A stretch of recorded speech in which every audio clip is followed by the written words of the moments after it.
I'm national correspondent Kayla Gaskins on Capitol Hill. The longest government shutdown in history could end this week because the Senate has a compromise plan with enough support to pass. A breakthrough on Capitol Hill. The American people have suffered for long enough. After a 40-day stalemate, enough Democrats crossed the aisle Sunday and joined Republicans. The motion upon reconsideration is agreed to, giving Senate leaders the votes they needed to advance a compromise package to reopen the government. They decided to put principle over their personal politics. The agreement will fund multiple agencies for the full fiscal year and all other agencies until January 30th of 2026. In exchange, Democrats have the commitment from the White House to rehire federal workers fired at the start of the shutdown and a promise to vote on extending the expiring Affordable Care Act tax credits. You know, I've got some folks who didn't like the vote, but I'm going to have a whole lot of federal employees who are going back to work and they're getting their paychecks. 8 senators broke rank in the Democratic caucus to advance the compromise. 2 Democrats and 1 independent supported the GOP plan since the beginning of the shutdown. And on Sunday, 5 more Democrats joined. None of these lawmakers are up for re-election next year, but amid intense backlash, they are being accused by many Democrats of caving to President Trump and Republicans. Maine Senator Angus said Democrats' tactics weren't working and weren't ever going to work. The problem was after over 40 days, neither of those goals was being accomplished. And in the meantime, a lot of collateral damage was happening. People's lives were being hurt. We've heard you talk about air travel, but I'm more worried about 42 million Americans who depend on SNAP benefits to put food in before their families. Senate Majority Leader Chuck Schumer standing firm in his opposition. I cannot support the Republican bill that's on the floor because it fails to do anything of substance to fix America's health care crisis. The government won't reopen until the House also passes the compromise plan and President Trump signs it. On Monday, Speaker Mike Johnson gave House members 36 hours to return to Washington and prepare for a vote. On Capitol Hill, I'm Kayla Gaskins. The historic shutdown could be over as it enters its 41st day. Yesterday, 8 Democrats broke with Senate Minority Leader Chuck Schumer in a sign that they were willing to compromise to try to reopen the government while those negotiations do continue. And joining us now to discuss this and more headlines on the Hill is our Washington insider, Armstrong Williams. Good morning to you, sir. You know, you called it and said we would soon see the government reopen with enough Senate Democrats to agree on some kind of a CR. Tell us what's happening on the Hill right now.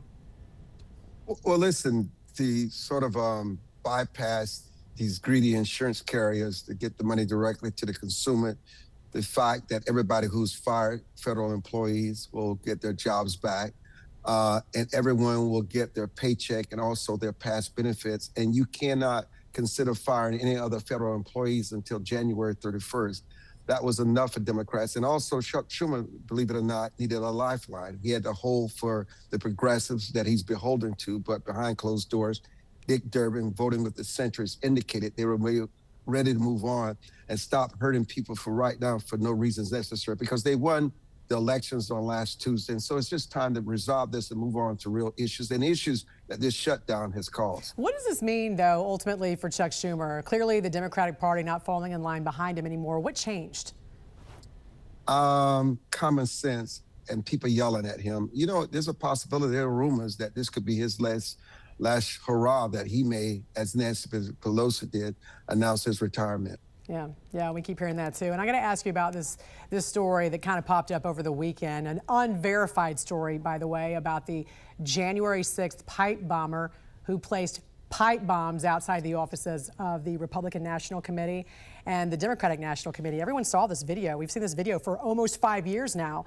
This happened just before the events of January 6th. And again, nearly 5 years later, there is still no suspect in custody, Armstrong.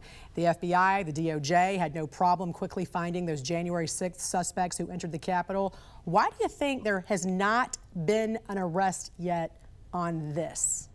It's very sensitive. And the fact that the DOJ and the FBI has not given any credibility to this, they have not also said, they've not declared that it was not true. There's many things that the story has gotten wrong. There are a few things that the story has gotten right. They want to make sure before they make any announcements on this, because not only does it involve Capitol Police, it involves the CIA, the FBI. They want to make sure Potentially, they dot all their I's and cross all their T's. It's just that sensitive. You're inside the U.S. Capitol building right now. What does it say, though, about the security of our nation's capital when someone could do this, you know, plant pipe bombs, obviously meant to cause death and destruction, and get away with it now for what's almost been 5 years? You're assuming that the bomb was planted to detonate. Not considering that it may have been a ploy to further malign the right-wing extremists as if they planted the bomb. Interesting. It was never intended. You just got to think deeply about this. Okay. And Yes, yeah. And by the way, very quickly, looking back at Election Day, we know places like New York and New Jersey are not a bellwether for the midterms for the rest of the country. But what were some of your biggest takeaways? Is that the Democrats held on to their blue states that Trump never won before.